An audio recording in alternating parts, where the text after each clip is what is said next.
Hey there, I'm Mike Schwarzer. Gandhi challenged us to be the change we want to see in the world. Now, that's a powerful call to action. But let's be real, living up to that challenge isn't always easy. We aspire to lead with vision, to lead with clarity, and to lead with impact. Yet the reality of leadership, often feels like navigating a storm, where pressures, setbacks, and resistance pulls us in every direction. We tell ourselves that if only we had the right strategy, the perfect team, or more control, we could finally lead with ease. But what if we've been looking in the wrong place all along? What if the real shift isn't about changing or controlling the world out there, but about changing how we see and lead from within?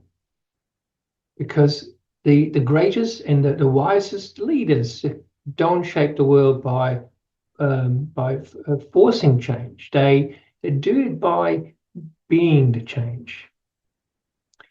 So for a moment, imagine you are a captain steering ship through a relentless storm. The waves crash, the wind howls, and no matter how hard you grip the wheel, the ship keeps veering off course.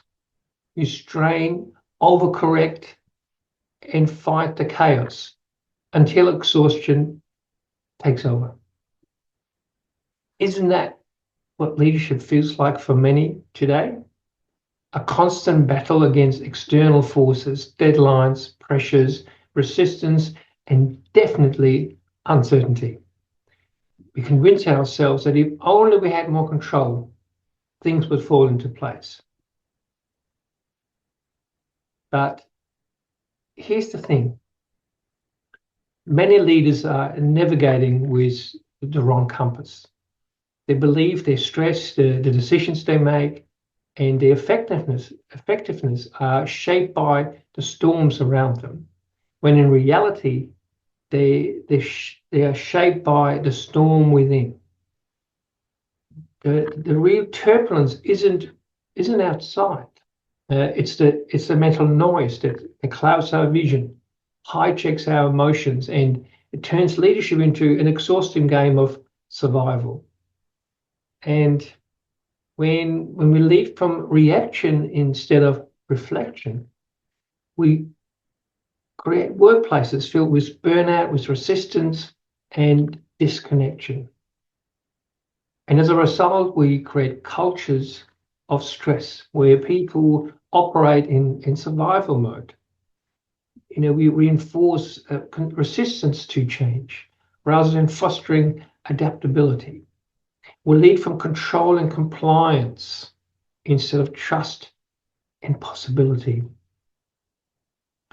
But what if you could change that and lead with calm in the chaos? What if clarity, resilience, and confidence weren't dependent on your circumstances, but something you could access at any moment?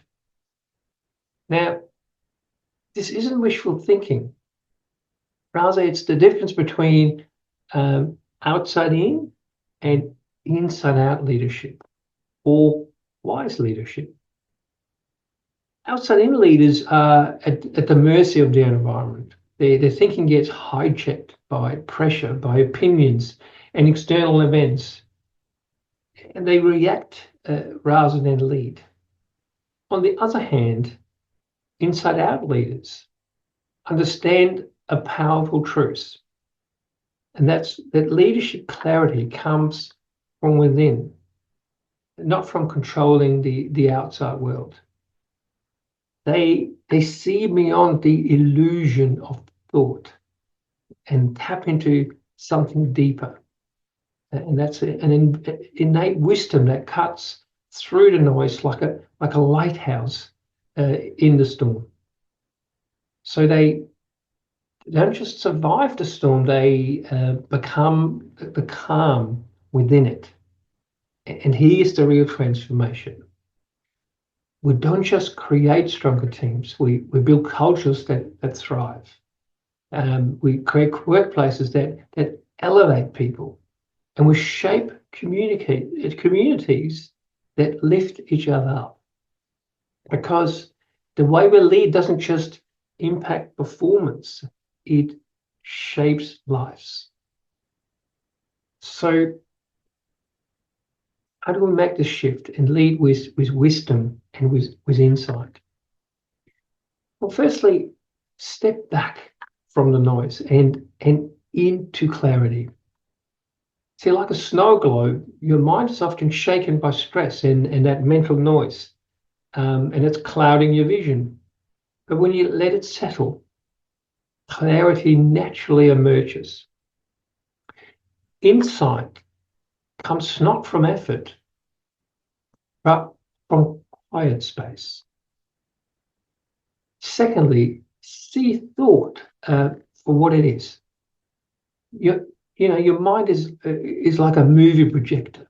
It's endlessly screening a reel of thoughts, your worries, fears, memories, and imagined scenarios, blurring and also blurring the lines between what's real and what's just a story.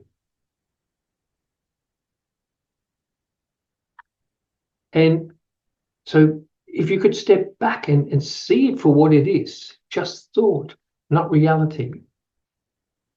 And the moment you do, you gain agency over what truly matters. And then thirdly, lead with presence, not pressure. The most impactful leaders aren't the loudest, the busiest, or the most controlling. They're the ones who create space for others to thrive. So when you're fully present, you don't just hear people, you see them. And that's when real transformation happens. And then lastly, make thought a servant, not a master. Thought is an incredible tool, but when left unchecked, it becomes a tyrant. And wise leaders learn to use thought intentionally rather than being used by it. So when your mind is clear, the decisions feel obvious, problems feel a little smaller, and leadership feels effortless. When you lead from the inside out, everything shifts.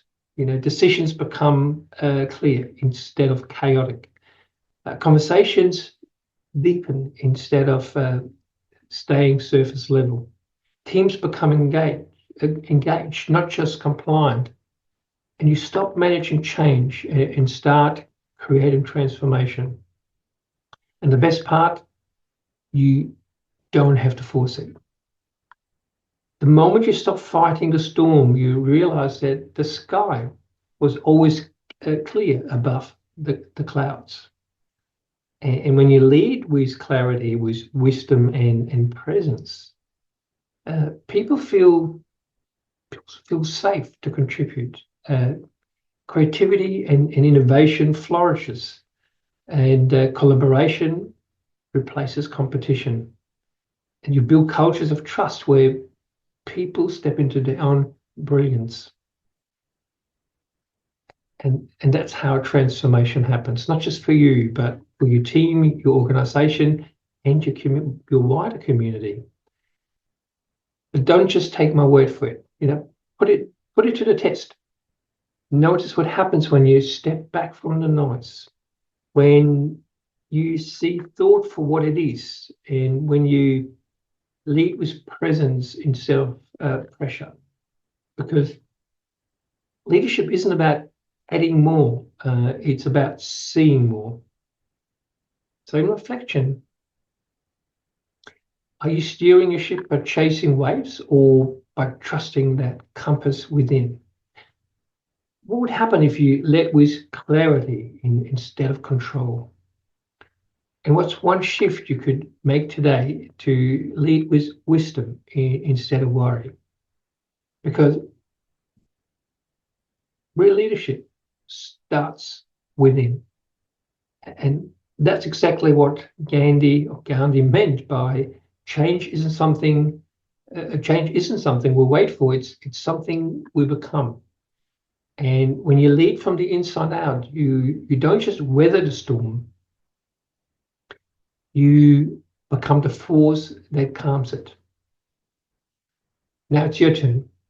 Take a breath, step back, and ask yourself, am I leading from the storm or from the calm within?